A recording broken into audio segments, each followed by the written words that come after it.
High, welcome back to my channel. সবাই কেমন আছো? আশা করি সবাই খুব ভালো আছো। তো হঠাৎ ভাবছো যে এরকমভাবে হন্তদন্ত হয়ে আমি কোথায় যাচ্ছি, তো দেখতেই পাবে সবটা। বেশি বড় না কিন্তু ভিডিওটা একটু ছোট্ট ক্লিপসের মধ্যে তুলে ধরেছি।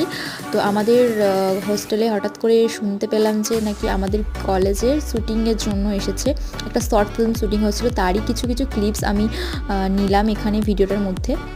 ফিল্ম যেরকমই হোক না কেন, শর্ট ফিল্মই হোক আর যেরকমই হোক, সেটা বানানোর জন্য যে কতটা পরিশ্রম লাগে সেটা না দেখলে হয়তো বুঝতেই পারতাম না।